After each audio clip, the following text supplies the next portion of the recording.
Hello YouTube and welcome to 80s Vampire Month. For real. I had to do that. First things first, I need to give a big hello and thank you to my fellow YouTuber Frank the Vamp, who really inspired this whole month of 80s Vampire Month. He asked me to do a review of Near Dark and Vamp, and I was glad to do so and thought, hell, why not just do a whole bunch of 80s vampire movies? For the very simple reason that I think that the 80s were the last decade that treated vampires with any real modicum of the respect that they deserve, and really treated them like monsters. Moving through into the 90s, with the Anne Rice influence first of all, and then later on the Stephanie Meyer's influence, they became much more tragic, romantic figures. Bram Stoker's Dracula, whilst a film I absolutely love, again carried on the romantic, tragic, all the way up to the awful Dracula Untold. 80s vampires is where it's at if you want demonic, blood-sucking fiends that feed on you, otherwise known as vampires. The 80s consistently and successfully brought vampires into the modern era, completely doing away with the trappings of the previous king of the castle, Hammer Horror. It's not to say that before the 80s attempts hadn't been made, and in fact, in the wake of more and more horror films set in the modern era, Hammer itself tried to move in that direction and even tried to bring Dracula along, initially in the wonderfully titled Dracula AD 1972, and then in 1973, a year later, in The Satanic Rites of Dracula. I think by this point it's fairly clear that everyone involved was a little jaded and a little tired. Bringing the old count into the modern era was one way to go, but in 78 George A. Romero gave us quite an unsung little gem, Martin, very much a modern day vampire story, and of course just missing the cut because they fell in 1979. We have Tobe Hooper's Salem's Lot, about as modern day a vampire story as you could get based on the Stephen King story, and Werner Herzog's Nosferatu, remake of F.W. Murnau's classic, and possibly one of my favourite vampire movies of all time. These two don't make the cut. 1979, that doesn't mean we're not going to get a Tobe Hooper movie, and it doesn't mean we're not going to get Klaus Kinski as a vampire. It just means we're not going to get these two. It wasn't always all about moving towards bringing vampires into the modern era. In 1979, a film replete with vampire movies, Universal released another version of Dracula starring Frank Langella. Very interesting version. Check out my review of it if you want. Filmed at the location where they shot the movie. But also in the same year, 79, the George Hamilton comedy Love at First Bite, which, a little like Dracula AD 1972, takes the unchanged immortal Count from Transylvania to modern day New York, but it plays that for laughs. It's not until 1985 and Tom Holland's Fright Night that script is flipped a little, and all the old vampire lore and tropes are in there, and they're dusty and musty, and the vampire is very much a modern man, a man of the times, Jerry Dandridge. Today, to kick off 80s Vampire Month, there is no better movie than I can think of than Fright Night. Rightly or wrongly, I see Fright Night as a love letter to horror fans, and I'm convinced that Tom Holland wrote it from a place of childhood or adolescent love for these kind of movies. and it shines through in every single frame. The looking back element I talked about comes in the form of Peter Vincent and his TV show, where he reruns old vampire movies, usually starring himself. He's a faded star. It's no mystery that the character's name is inspired by Peter Cushing and Vincent Price, and the clips we see of his old movies are very much in the Hammer vein, a little ripe, a little campy, played completely straight, the kind of stuff that if you're of a certain age and you grew up on horror movies, then these are amongst the first that you get to see, because nowadays, whereas when they were released they were X-certificate Technicolor gore, they're tame enough now that this is the kind of stuff that your parents allow you to see before you really start pushing the envelope. And the Universal films of the 1930s, there's going to be no parent that's going to worry about really showing their kid a Dracula or a Frankenstein from the 1930s. So we start to fall in love with these horror icons, and this movie is a tip of the hat and a thank you to all of these movies and all of these icons, I feel. None more so than when it transpires that vampires do exist in the real world. All the normal rules apply. It's all of the films that we grew up on and loved aren't completely trashed. The only tweak that happens is to the old school rules is with the crucifix, and you have to have faith for it to work. But even that's a lift from Stephen King's Salem's Lot. So there's nothing brand new under the sun with regard to the vampires in Fright Night. They're very much the vampires we grew up with and are comfortable with. The thing is, they're in the real world. They're not in our movie world that we all know. We just all know the language. I'm not going to summarise the plot because anyone watching this video knows the plot. I want to talk instead about the characters. So because we started with the throwbacks to the Hammer Age, the first character that I feel we should start with is Peter Vincent. I love the Planet of the Apes movies. Him as Cornelius, and then Caesar. Next month I get the great joy of watching for the first time Legend of Hell House, which I haven't seen, which stars the great man. In Fright Night, get it the right way up, he plays Peter Vincent, and he has got the most layered performance and the most nuanced character throughout the entire film, I think. And he gives us everything.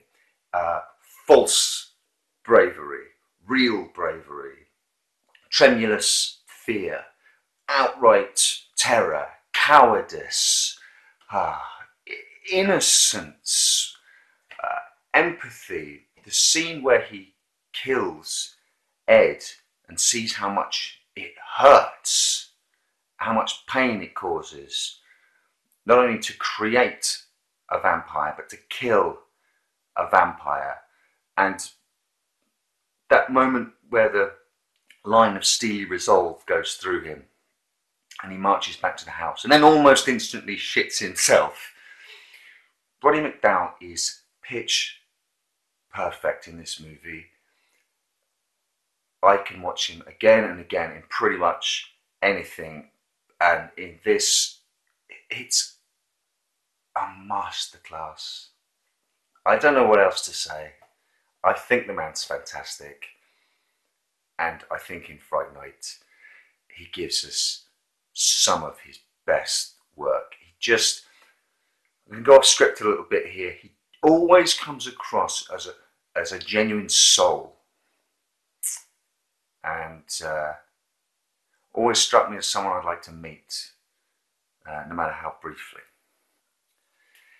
Equally brilliant, in a completely different way, is our antagonist. Chris Sarandon for my American viewers, plays Jerry Dandridge. I'm sticking my neck out here, and I'm starting high on the first movie of 80s Vampire Month. Maybe it's because this movie means so much to me. I personally think Jerry Dandridge is one of the greatest vampires ever committed to screen. And Chris Sarandon is just so suave and wry and menacing and sexy and dangerous and animalistic when he needs to be. This is...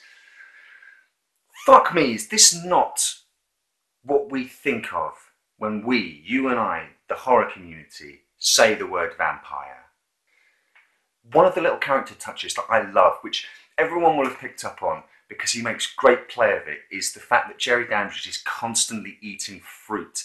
And the little bits of business he does when he's biting into an apple and stuff like that. It's just, he's playing. And Jerry Dandridge is playing. He's a cat toying with Charlie Brewster. Charlie Brewster is the mouse. And you know the scenario where the cat will put its paw on the mouse. You're not going anywhere. Okay, you're free. Oh, no, you're not. Okay, off you go. Nah, still not free. This is the relationship that plays out between Jerry and Charlie.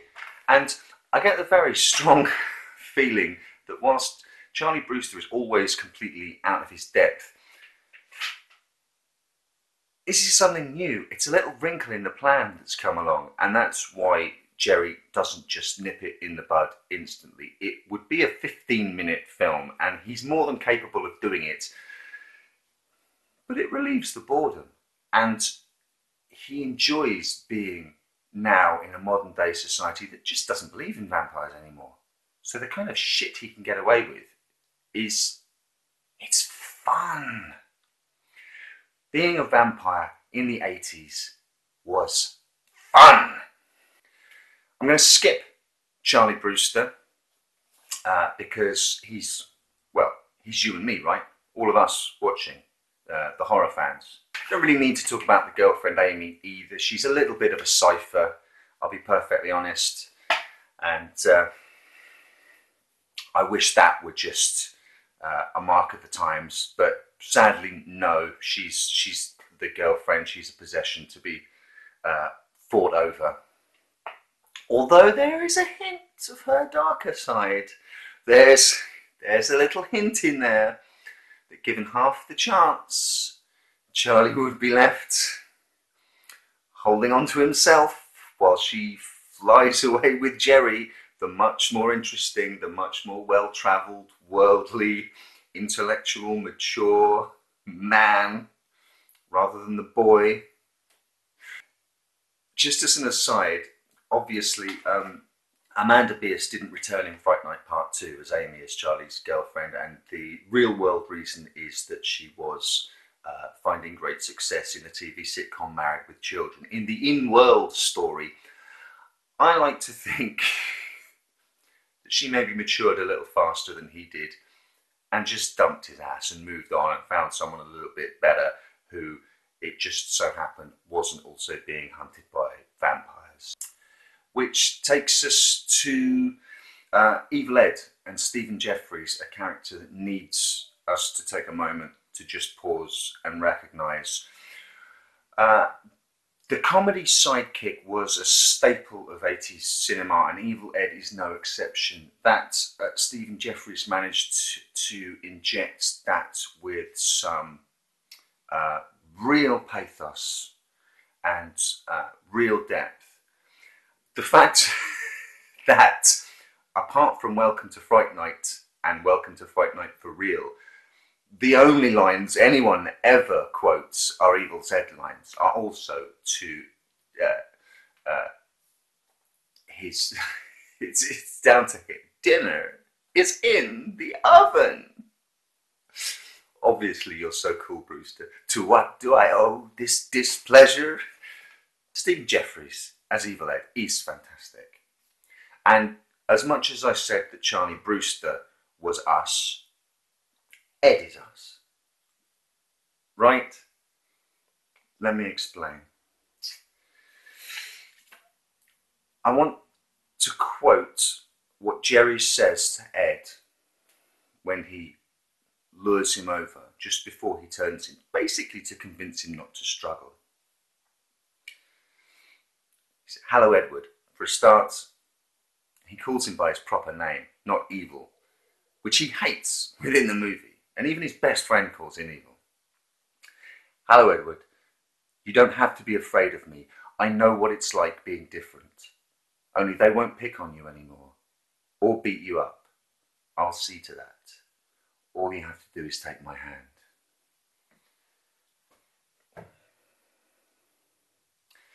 Everyone, when they're going through their teens, feels a little different, feels like an outsider, feels misunderstood. I know that I'm talking to friends when I'm talking to you guys who are fans of the horror genre. And I know it's not just us, but I know that when I say to you that you all know what that means, right, when Jerry says that. And it's not just about sexuality, it's not about anything specific. But you know and I know that Ed is also us. It's not just Charlie.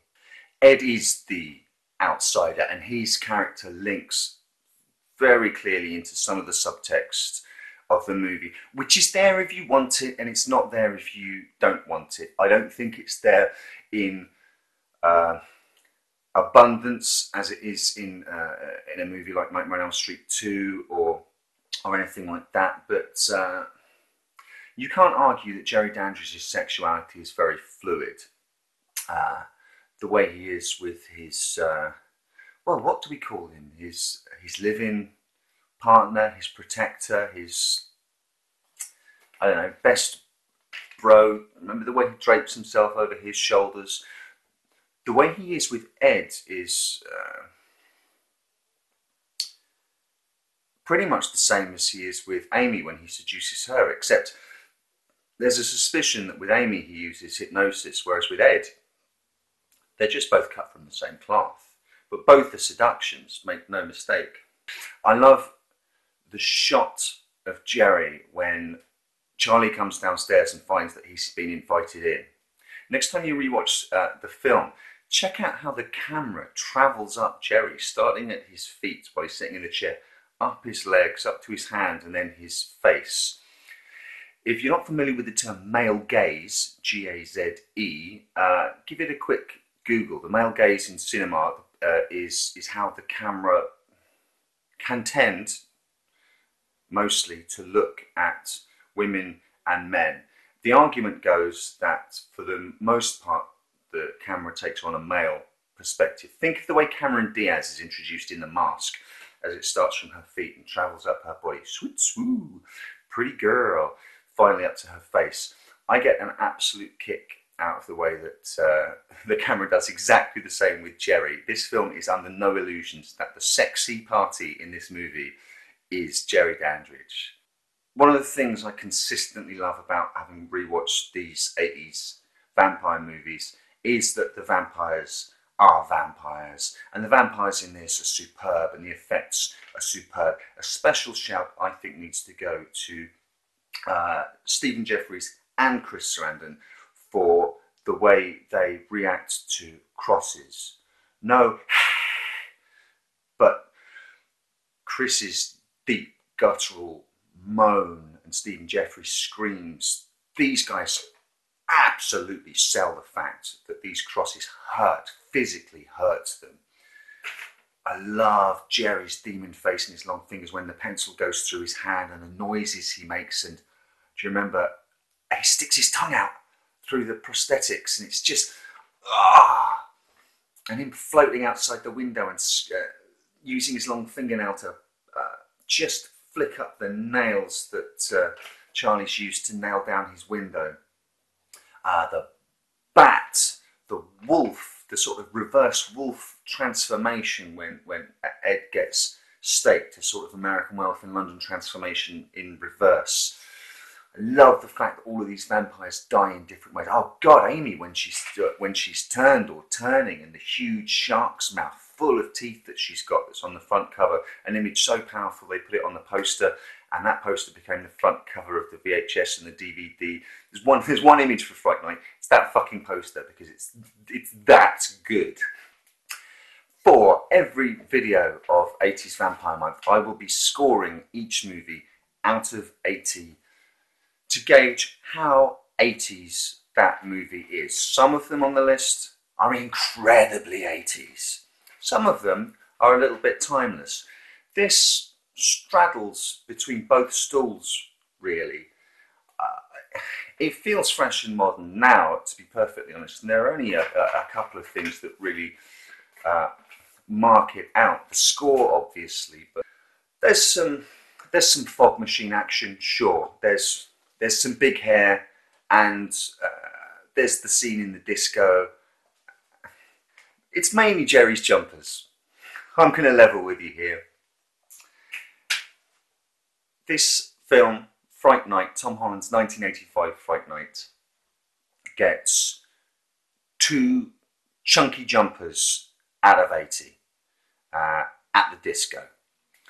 That means it's pretty 80, but believe me, we're going to see so much more of the 80s as we go on. I hope you join me, but we've started off really strong with Fright Night, one of my all-time favourite vampire movies. I hope it's one of yours. If it's not, tell me what you think's the best.